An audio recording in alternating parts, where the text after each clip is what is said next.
There's no doubt that we are faced with a global paradigm that brings forth expanding totalitarian tendencies. They claim to have a patent on truth and language and on knowing what's good. The totalitarian attempt at global conquest and total domination has been the destructive way. Its victory may coincide with the destruction of humanity.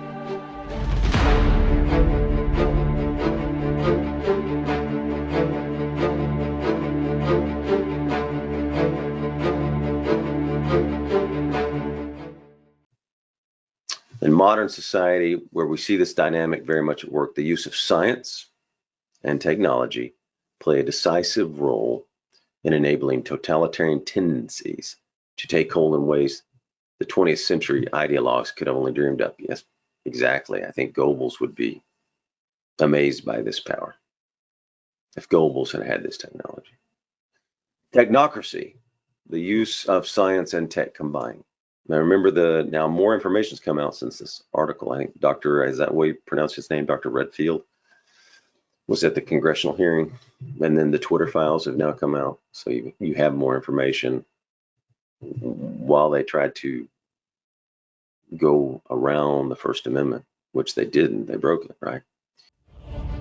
If you like these videos, please like, comment, and hit the notification button. Furthermore, accompanying totalitarianism in whatever stage, institutionalized dehumanization occurs. So he's going to talk about his 5 steps of dehumanization, not mine, his.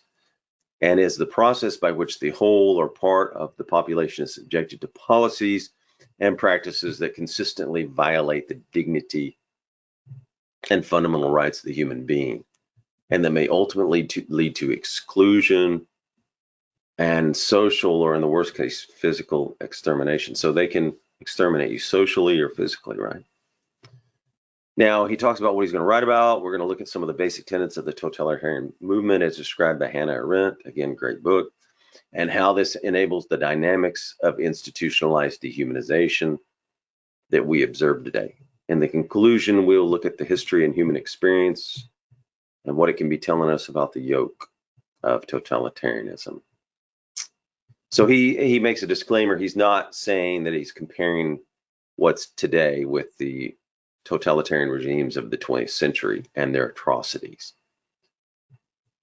But what he sees is increasing tendencies in the result and the policies today. It's the role of a robust academic discourse. We take a critical look at what we see happening in society. He's taking a look at that and analyzing relevant historical and political phenomena that might instruct us. So he's telling you how to deal with it better. Really, and I'm going to add how to avoid this. And if not corrected, he says it doesn't. This is true. It doesn't bode well for the rule of law. And we saw that also, Brooke, in the rule of law. You know, you want rule of law, not rule of man. Justice blind, not favoring certain groups or certain individuals. The workings of totalitarianism. When we speak about totalitarianism, the word is being used in this context to describe the whole of a political ideology that can present itself in different forms and stages, but that always has the ultimate goal of what? Total control over you, the people, and society. And you've seen it. So pay attention, because it's not going to stop. It's going to keep going. So look for the next things. Look where the bureaucrats will go next. ESG, keep an eye on that. Hannah Arendt distinguishes within totalitarianism between the totalitarian movement and the totalitarian regime. Now, the totalitarian movement is the one I read of the groups. That's chapter 11. That's fantastic. I add to this categorizing what I believe to be an early stage of the totalitarian movement called totalitarian tendencies by Legutko. We mentioned him earlier. And I call ideological totalitarianism in relation to current developments. For totalitarianism to have a chance of succeeding, Arendt tells us 3 main intertwined phenomena are needed. So this is important. So for totalitarianism to succeed, 1, the mass movement. 2, the elite's leading role in steering the masses. Okay, you've seen 2 of those. 3, the employment of relentless propaganda. Free Krispy Kremes for this, free this for this, incentives. So you've seen this at work. Those are the three things: the mass movement, the elite's leading role in steering the masses, the employment of relentless propaganda. Have you seen it? Think about it. You have. The lonely masses. For its establishment and durability, totalitarianism depends its first step on mass support obtained through playing into a sense of permanent crisis and fear in society. Crisis to crisis, right? Keep you in fear. Riots, climate change, lack of rule of law is always a problem. Existential threats, everything's massive. Then he says it goes on to lead the masses to have those in, to want those in charge to take measures, show leadership to ward off the threat that has been identified as endangering the whole society. Now, first of all, we don't want the federal government acting unconstitutionally. Here's a quote from Arendt. Those in charge can, quote, remain in power only so long as they keep moving and set everything around them in motion. The reason for this is that totalitarian movements build on the classical failures of societies throughout human history. And here's a big point. We talk about this a lot at Restoring Men in History, to uphold a sense of community and purpose, instead breeding isolated, self-centered human beings without a clear overarching purpose in life. So at Restoring Men in History, we talk about men need a purpose. We talk about men need friendships. We talk about men need community. And men and women need community, by the way, and friendship, fellowship. You need that for happiness, right? Democracy in America talks about association being so important. So these technocracy and your devices and your smartphones and all this is what? Moving you away from community. There was that book, Bowling Alone, written, Men on Strike. So things are moving you to isolation. And isolated people are easier to control. So we need to develop community. So what's the solution? Get in men's groups, have fellowship, have deep friendships. Atomization is not good. Isolation, lack of community, no friends. It's the reverse, right? Government entitlements have replaced the family unit sometimes and created an incentive not to get married. Designed to what? Increase state power, take away power from the family. So back to the article. The masses following the totalitarian movement are lost themselves, and as a result, in search, and this is true, right, of a clear identity. Look at the confusion and a purpose in life that they do not find in their current circumstances. So you can have many purposes, you can have a big purpose, but you need purpose in your life. We know people are lost. Social atomization and extreme individualization preceded the mass movement. The chief characteristic of the mass man is not brutality and backwardness, quote from Arendt, but his isolation and lack of normal social relationships. Now, extreme individualization also, I think, goes with what is truth. Do you get truth from God in the Bible, or where do you get it from? It's not for yourself. And I think this extreme individualization is the next step where you make your own truth, right? You feel this is a certain way, so you now feel and believe that's the truth, right? So a boy is 13 and his truth is that he's a girl. No, he's a boy who needs to be developed into a man. A girl believes that she's a boy. No, she's a girl. She needs to become a woman. That's the way it is. It's self-evident. It just is what it is. Some people believe men can have a period, can get pregnant. Come on, you can't. So your truth becomes what you feel versus the truth. That's extreme individualization, right? I think. That's not in the article. I'm just saying this. He didn't write that. So I'm saying he talks about extreme individualization, but I'm saying I think that's also where you can create your own truth. Truth is what you, if truth is what you determine, you can be anything then, right? So not brutality and backwardness. How familiar this sounds to any person observing modern society, he says, right? In an age where social media and whatever else is presented on screens set the tone above all else, where teenage girls fall into depression and increased suicide attempts because of their lack of likes on their Instagram account, we see a disconcerting example of this lack of normal relationships that we were instead meant to involve in-person encounters. So I just talked about this the other day on Courtney Turner and her podcast, and she was talking about the screen. She was talking about the smartphones and everything. So the more time you got on smartphones and devices and away from people, that's not good, right? If it's too much, there can be a value. Technology can be used in a good way. It's not a bad thing. It's just the way you use it. And it's also that you need real friendships and you need balance, right? You can use phones to text your friends and look up information, so that can be good. In communist societies, it is the party that sets out to destroy religious, social, and family ties. So watch.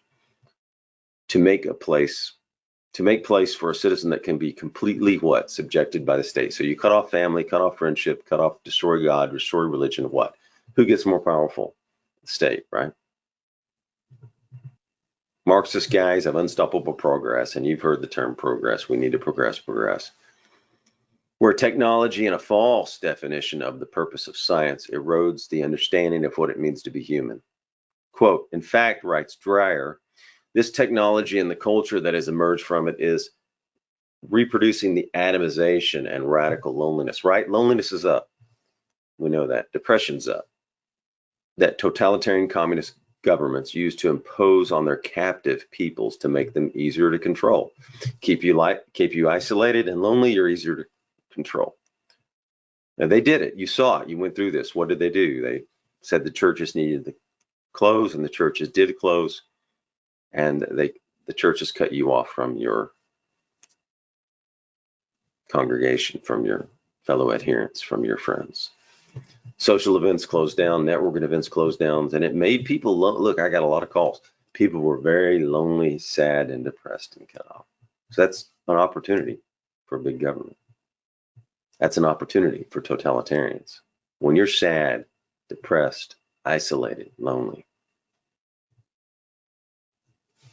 and cut off. Now, going on, not only have the smartphone and social media drastically reduced, right, genuine human interaction, as any teacher or a parent, and Courtney Turner just talked about this with me the other day, but the social framework has in recent times further dramatically deteriorated through other major shifts in society. Smartphone, screen time, not meeting people in person, organization memberships are down and in decline in the United States. People are isolating in the rooms with their phones, not good for society. It's good for people who what? Want more control and power, right? The ever-growing big tech and government policing of language, opinions. Can you have an opinion today? He talks about the scientific information in the pandemic, accompanied by a level of censorship that he's saying since World War II, it greatly reduced and impoverished the public discourse, right? It did. And seriously undermined trust in science, politics, and the community. Remember the warning labels, shadow banning, and the removal of people who did not agree? Outright censorship. That we're just presenting other facts, other studies, other charts, right? In 2020 and 21, he goes on, mostly well meant. Well, I think we've got more information now. Can we say they were well meant? He says that, so we'll leave it. He says that it was well meant. Since the readers themselves in cases did not follow it, the leaders themselves did not even follow it. So, yet often ill-advised government-imposed measures such as lockdowns, mask mandates, entry requirements to public facilities, vax mandates have further massively limited the unimpeded human interaction that society needs to retain and strengthen its social fabric, he says. And that's true, right? De Tocqueville in Democracy in America talked about how important association was in America. All these externally imposed developments contribute from different directions to human beings, especially the young. Remember how the young were affected? Increasingly and ever more lastingly being deprived of normal social relationships. So it really did affect the young to not be able to go to school, play games. It affected everybody. Hannah Arendt speaks of seemingly lacking alternatives. This in turn leads to large groups of the population, most of them not even realizing it, into the arms of totalitarian ideologues or ideologies. These movements, however, in the words of Arendt, demand for total, unrestricted, unconditional, and unalterable loyalty of the individual member. Their organization will encompass, in due course, the entire human race. The final goal of totalitarianism, she explains, is the permanent domination. And get this, she says it, final goal of totalitarianism is the permanent domination of human beings from within. So if you've ever wondered why are they doing this or what are they doing, the final goal is to dominate you. Absolutely. Not temporary, crisis to crisis, forever emergency state. To why? Break your morale, keep you isolated so they can put more on you. Thus involving each and every aspect of life. And you saw it, it was everywhere all the time, the propaganda. Like I said, sports channels everywhere. You couldn't get away from it for a game. Whereby the masses have to be kept constantly in motion, since a, quote, a political goal that would constitute the end of the movement simply does not exist. Now, she talks in the next chapter of the book, and he's not talking about that here, but the next chapter is about the totalitarian regime. I believe that's chapter 12, where these, even when they've gotten full power, they still have to create that feeling so that you're uneasy and anxious. They still want that anxiousness. So it never ends. You never get the new normal. You never get back to normal. You never get peace. They won't let that happen. They don't want you to build morale. They want to keep you anxious and scared. Totalitarians do. He goes on to say, I think crisis to crisis, always injecting new words, trying to change meanings, language, or maybe, no, I'm saying that. It's always changing the words, right? Always changing the meaning of words, the definitions. The end goal is more power, more control, right? Without in any way wishing to downplay the gravity and urgency of these issues in and of themselves, or the need as a society to devise ways to deal with existential threats. The pandemic, the political and media narratives are examples of ideological totalitarianism. Want to completely control how human beings think, speak, and act in that area of life, whilst keeping them in perpetual anxiety through a well-planned, regular, dramatic news. Remember the dramatic news updates, the constant, he talks about the well-rehearsed press conferences with men in fancy suits behind plastic glass. Remember the restaurants and everything with the things went up. Instrumentalized, heartbreaking stories, calls to immediate action, measures dealing with perceived or real new threats to the person, to the cause, to society as a whole. Fear is the main driving force behind keeping this perpetual anxiety and activism going, he says. Now, there was a cost to all of this, to you, to your children, to the country, in many ways in terms of your mind, soul, spirit, and in terms of economics. They shut the whole thing down, shut the world down, shut the country down, shut businesses down. What's the economic cost of that? And then that cost, and then the cost of what the government spent. So there were mistakes made. We know that. And it cost you a lot. Look at the inflation now. So much money spent, so much wasted. The role of the elite. Hannah Arendt then goes on to explain what a disturbing phenomenon of totalitarian movements, it being the enormous attraction it exerts on the elites. Quote, the terrifying roster of distinguished men whom totalitarianism can count among its sympathizers, fellow travels, and party members.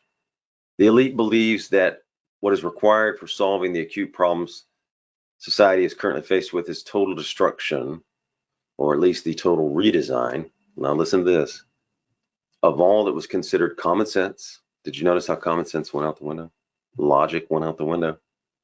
And established wisdom, right? Natural immunity was established wisdom before the pandemic. And she talks a lot in that chapter about common sense. 6 feet, for what reason? And where was the proof of all this? If you looked at one of the reports and you scrolled down, it was somebody's opinion. Wasn't actual research and done. On not the 6 feet, on the mask, on the coverings. When it comes to the crisis, the well-known capacity, oh yeah, he talks about natural immunity here. And most of the virus is deemed relevant anyway. So he talked about the natural immunity. So they threw that away. Natural immunity against most viruses it is already encountered is no longer deemed relevant in any way by those imposing vaccination mandates, rejecting foundational principles of human biology and established medical wisdom. Loss of common sense and science, right? Control, power, money, what were the reasons? You figure it out there. Research it, or guess. You can probably see who gained. Quotes, he goes on, to achieve this total overhaul for the sake of complete control, the elites are willing to work with any people or organization, including those people called the mob by a rent, whose features are, quote, failure in professional and social life, perversion and disaster in private life. For sake of control, they do it all, right? And for sake of control, they work with those. Again, how do you counter that? Give those people purpose. Give those people community. For someone without much of a purpose or a life, this could be their way in their mind to do something good, to be wearing that or doing something, contributing. Finally, they can have an impact or contribution if they haven't done much with their life, right? And they don't have a purpose. This gives them a purpose. People need a purpose, so they've now adopted this mission of the state. A good example of this is the West dealing with Communist China Party. Now, although the flagrant corruption and human rights abuses, including the genocidal campaign that perpetrated by this institution of repression, its role in the cover-up of the outbreak resulting from a lab leak, most countries in the world have become so dependent on China that they're willing to look the other way. Okay, he talks about that. And we know more has come out since then. You've got the Twitter files now, and you've got the congressional hearings that just happened. So there's a lot more on this. Arendt describes another disturbing element that is part of what she calls the, quote, temporary alliance between the mob and the elite, and that it is the willingness of the elites to lie their way into obtaining and retaining power through the possibility that gigantic lies and monstrous falsehoods can eventually be established by unquestioned facts. You're not allowed to question a fact anymore. Nothing can be changed. No new information can come. Now, this was written July 2021, so we've got a lot more information now since he wrote this. We've got new stats. We've got new inconsistencies. But even he says, it is clear that there exist many serious inconsistencies that are not or sufficiently being dealt with. Now we know a lot more now. Throughout the history of totalitarian movements and regimes, the offenders have been able to get away with much because they understood very well what is the primary, this is a good point, what's the primary concern of the simple man or woman going about their daily business of making life work for their families and other dependents. And Goring said it.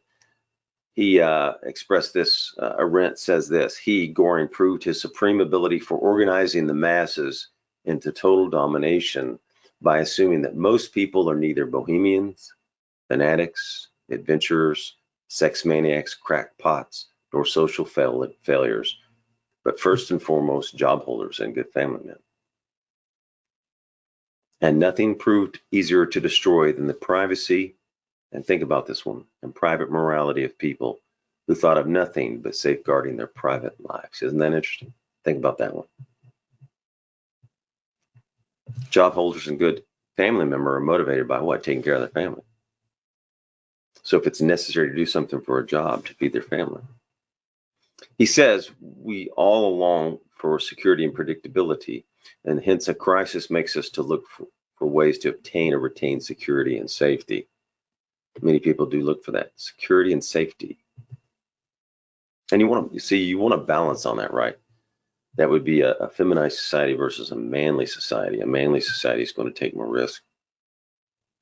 Feminized society is going to be more worried about security and safety.